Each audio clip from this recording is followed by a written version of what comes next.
안녕하세요. 잘 지내고 계십니까? 한컷 플랫폼이 며칠 전에 시작됐죠. 제가 직접 운영하거나 하는 건 아니지만 저도 회원으로 가입해서 매일매일 여러분과 소통하고 있습니다. 정치, 정책, 그냥 뜬금없는 얘기들 다 좋습니다.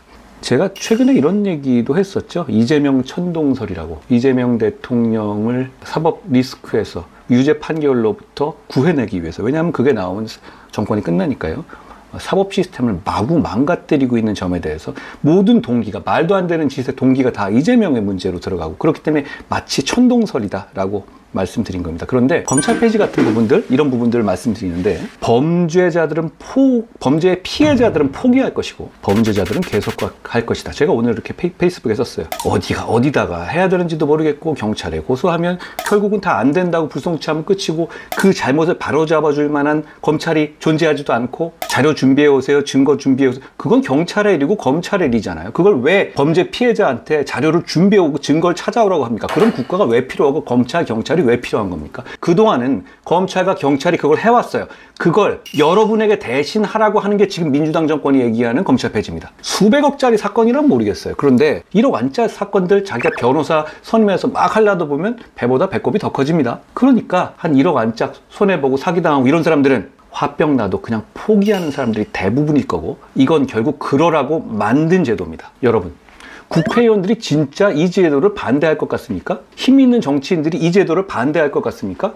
아니죠. 감옥 갈 확률이 드라마틱하게 줄어들잖아요. 이게 통과되고 나면 범죄 피해자들은 범죄로부터 피해를 보상받고 범죄로부터 피해를 회복하는 것을 포기하게 될 것이고, 범죄자들은 계속하게 될 겁니다. 그리고 배임죄 얘기 폐지한다고 그래요. 아니, 다 좋아요. 그럼 이럽시다. 배임죄 폐지가 되는 시점 이전에 있었던 사실에 대해서 배임죄 그냥 기존의 법률을 적용하는 걸로 해요. 이런 부칙은 굉장히 많거든요. 법을 개정할 때. 그런데 민주당은 그걸 안 합니다. 왜냐하면 목적이 이재명 천동설이니까요. 이재명 대통령이 받고 있는 배임죄 재판을 뭉개버리기 위한 게 목적이기 때문에 그걸 안 하면 배임죄를 폐지할 만한 이유가 없는 거죠, 자기들이. 이 부칙을 위헌이다라고 얘기하는 민주당 사람도 있는 것 같은데, 말 같지도 않은 소리 그만하라고 저는 말씀드리고 싶어요. 장난합니까? 그런 부칙 달린 법 천지입니다. 여러분, 배임죄가요, 이렇게 생각하세요. 계모임을 하는데, 그런데 계주가 그 돈 가지고 날라버리면 그 계주를 처벌하는 범죄가 배임죄입니다. 그 경우에 배임죄가 없으면 이 계주는 처벌받지 않아요. 이런 거 처벌하지 않는 나라는 없습니다. 죄명이 뭐라고 하든 간에요. 우리는 그걸 배임죄로 처벌해온 것이고, 그 질서가 짜여져 있는 거예요. 그런데 이런 거 처벌 안 하면 사회 질서가 무너지죠. 앞으로는요, 배임죄가 없어지면 이렇게 됩니다. 갯돈 떼인 피해자는 나는 피해를 당했지만 이건 운명이다. 앞으로는 나도 가해자가 돼서 갯돈 떼먹어야지. 이래야 되는 세상 되는 거거든요. 왜 이런 세상을 만들어야 됩니까? 이재명 대통령 한 사람 때문에요. 여러분, 제가 힘이 부족해서 결국 이걸 못 막아낼지도 모르겠습니다, 지금. 근데 제가 자꾸 말씀드리는 이유는 결국 우리 이거를 회복시켜야 합니다. 이런 파괴를 회복시켜야 하거든요. 근데 그 회복은 무너질 때 얘기한 사람이 없으면 그런 회복되지 않아요. 이 기록을 생생하게 남겨둬야 한다는 겁니다. 3.1운동 정말로 독립이 될 줄 알고 한 사람도 있겠지만 아닌 사람도 많거든요. 그렇지만 그게 의미가 없습니까? 그렇지 않아요. 저는 이런 식의 사법 시스템 파괴는 독립운동한다는 마음으로 막아야 한다. 그리고 이 얘기 한번 하죠. 이재명 대통령 정권 잡은 이후에 공무원들이 좀 자살하고 이런 일들이 이루어지고 있잖아요. 벌써 짧은 기간에 2분이나 가셨잖아요. 이건 좀 이상하지 않습니까? 민주당은 벌써 정청래 이런 민주당 정치인들한테는 대통령이 확 밀려요. 왜 이렇게 약하지? 이렇게 보일 정도로. 그런데 공무원들만 쥐잡듯이 잡습니다. 전형적인 강약, 약강이죠. 저는 공무원들의 민심이 이재명 정부에서 머지않아 떠나겠다라는 생각을 해요. 공무원한테는 24시간 일해야 된다는 둥, 휴일도 없다는 둥, 이게 무슨 말 같지도 않은 소리입니까? 그런 얘기를 듣는 사람들은, 공무원들은 모멸감을 느끼거든요. 그리고 진짜 자기 정치인들한테는 밀리면서 공무원만 그렇게 잡아내는구나, 공무원만 그렇게 조져대는구나, 이렇게 느낄 거라고 생각해요. 저는 공무원들의 마음이 떠나갈 거다라고 생각합니다. 민주당이 약간 손만 놔버리면 이재명 대통령은 헌법 84조가 작동해서 정권이 끝날 수가 있기 때문에 민주당의 눈치를 볼 수밖에 없는 겁니다. 최근에 또 이런 문제가 있죠. 먼저 제가 이렇게 말씀드릴게요. 지금의 한미 관계는 누가 해도 어렵습니다. 그러니까 저는 정말 잘하기를 바라요, 민주당이. 그런데 안 그래도 어려웠을 관세협정, 그리고 미국과의 안보 문제 이런 것들이 이재명 민주당 정권이기 때문에 한 10배쯤 더 어려워지는 면이 분명히 있습니다. 그건 미국 정권이 지금의 이재명 정권을 친중 반미 정권으로 인식하고 있기 때문이에요. 실제가 어땠는지 이걸 떠나서 실제로 미국 정부는 그렇게 인식하고 있는 게 맞습니다. 그런데 저는 요즘에 참 한심하고 위험하다고 생각되는 게 뭐냐면 이런 예민한 시점에 그리고 게다가 본인들이 이기 때문에 더 어려워지는 이런 시점에 불에 기름을 붓듯이 어떤 감정에 호소하는 어떤 반미 장사를 하는 정치인들이 민주당에 점점 많아지고 있어요. 그렇게 되면요, 기분은 민주당 정치인들이 내고 국민들이 피눈물 흘리게 되는 결과가 될 겁니다. 저는 대한민국주의자입니다. 대한민국 국민들이 안전하고 대한민국 국민이 경제적으로 윤택해져야 된다는 게 목표예요. 대한민국의 국익을 위해서라면 뭐든 할 수 있어야 돼요. 그런데 지금의 국제정세하에서는 미국 블록에 들어가야 한다는 게 제 지론이에요. 그러니까 이건 미국이 잘했다 못했다 이런 감정적인 문제를 가지고 내세워서는 문제가 더 해결되지가 않는다는 겁니다. 특히 정권을 담당한 측에서는 더더욱 그렇습니다. 조국 위원장은 반미한 취지의 국회 결의를 해야 된다 압박하는 뭐 이런 얘기를 하고요. 또 민주당 정치인들은 상당수가 뭐 트럼프 보고 귀신 신화 까먹는 소리 하지 마라 이런 얘기를 하면서 비아냥을 대고, 트럼프가 그런 거에 되게 즉각 반응하는 스타일이잖아요. 정세현 전 장관은 이재명 주변에 동맹파가 많으니까 문제다라고 하고, 그러니까 반미파가 적다는 얘기죠. 정동영 장관은 북한이 북한의 위상이 어떻고 미국을 압박할 위상 이런 얘기를 굳이 외국 가서 합니다. 이건 마이너스가 되는 거예요. 그건 야당인 우리는 할 수 있을지 몰라도 정부 입장에서 그걸 하게 되면 그게 어떤 문제가 해결되죠? 자기 기분풀이요? 자기 지지층에 대해서 어떻게 뭐 아이고 이 사람 멋져 이런 얘기 듣고 싶어서요? 그게 아니잖아요. 국민의 안전과 경제적인 발전에 관한 문제잖아요. 여러분, 제가 가끔 쓰는 말인데 방구석 여포짓이라는 말 알죠? 아니, 방구석에서만 여포짓 하면 뭐랍니까? 그걸로 지금 미국과의 문제를 해결할 수가 있나요? 문제가 더 어려워지는 거 아니에요? 이건 일종의 내수용, 자기 장사예요. 그런 문제가 지금 우리 국익을 위험하게 만들고 있다는 말씀 드리고 싶어요. 방법은 여러 가지예요. 밀당해야 됩니다. 하십시오. 밀당 전략적으로 하되, 그런데 그게 이렇게 반미 정서의 정권을 잡은 쪽에서 그걸 자극하고 키워서 문제를 나쁘게 만들었다? 아니, 저는 친미 반미의 문제는 도구의 문제라고 봐요. 우리가 잘 살고 우리가 안전하면 돼요. 그런데 지금 구도에서는 반미 정서를 키우는 것이 도움이 되지 않는다는 말씀을 드리고 싶어요. 지금 현실 인식에서 미국 블록에서 벗어나는 방식 택할 수 있습니까? 그랬을 때 우리 주가 어떻게 되겠습니까? 우리 안보 어떻게 되겠습니까? 앞으로 미국은 경제뿐 아니라 안보로 이재명 정권을 압박할 겁니다. 저는 이 점을 좀 걱정하는데요. 국가방위 전략 NDS라고 있어요. 그게 이제 10월 중에 미국에서 발표를 할 겁니다. 그게 미국의 국가 전략을 말하는 거거든요. 미국이 에치슨 라인을 새로 설정할 가능성도 있다고 봅니다. 여러분, 에치슨 라인을 기억하실 거예요.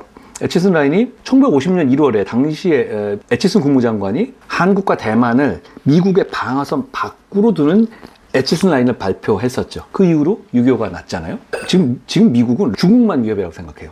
그러니까 그런 차원에서, 그러니까 어떻게 보면 한국을 조금 압박하기 위한 차원에서 새로 1950년에 에치슨 라인과 같이 대만과 한국을 미국의 방어에서 제외하는 내용을 선언적으로 발표할 수가 있습니다. 그랬을 때 올 수 있는 여러 가지 경제적 타격 그리고 혼란 이런 부분도 대비해야 한다라고 생각해요. 저는 이런 생각을 오래전부터 해왔었는데 미국이 이런 식으로 접근할 거라는 거는요. 니케이에서 일본의 니케이가 이런 보도를 했어요. 굉장히 지금 어려운 상황이에요. 자, 인정합니다. 굉장히 어려운 과제예요. 어려운 과제니까 더 잘해야 합니다. 냉정해야 합니다. 제가 이재명 정권에게 말씀드리고 싶습니다. 며칠 전에 기사를 보니까 이런 기사가 있었어요. 한동훈 체포조에 대한 기사였는데요. 거기에 최모 소령이 한동훈 체포조의 조장으로 임명된 분이었는데 그분이 법정에서 나와서 증언한 내용이 있습니다. 저를 체포하라는 명령을 따르기가 싫어서 그거 어떻게든 안 해보려고 편의점 가서 일부러 생수 사면서 시간 끌고 이렇게 뭉갰다 이런 증언을 하셨습니다. 마음이 참 아팠고요. 12월 3일 밤에 제가 실제로 이 점을 많이 생각했어요. 저렇게 위법한 명령을 받고 계엄군으로 온 사람들의 마음이 어떨까, 저 사람들이 나중에 어떻게 될 것인가를 정말 걱정했거든요. 그리고 한편으로 저분들이 제대로 행동해 줘야 계엄을 막을 수 있고 나라를 구할 수 있다 이런 생각을 했습니다. 그래서 제가 계엄군은 위법한 명령이니까 따르지 말아라. 그 따르지 않아도 여당 대표로서 보호해주겠다. 이런 메시지를 반복해서 낸 것이었습니다. 근데 그때 제 절실한 마음이 전해진 것 같다는 생각이 들었어요. 이 보도를 보고 많은 국민들도 정말 상처를 받았지만 거기에 어쩔 수 없이 출동했던 많은 군인들도 큰 상처를 받았고 오래갈 만한 상처를 받으셨을 거예요. 너무 많은 군인들의 인생이 망가졌어요. 명령을 따랐던 사람도 이렇게 명령을 따르지 않았던 사람들도요. 그런데 이런 말씀 하신 적 있죠. 제가 계엄을 막은 게 배신이라고 말하는 사람들, 말 같지도 않은 소리 이제 그만하라 라고 말씀드리고 싶어요. 나라를 지키고 민주주의를 지키는 게 우선이지 윤석열이라는 개인에 대한 의리를 지키는 게 우선입니까? 윤석열이라는 개인이 위법한 계엄을 하는 걸 동조해 줘야 배신하지 않는 겁니까? 그런 배신이면 저는 여러 번 하겠습니다.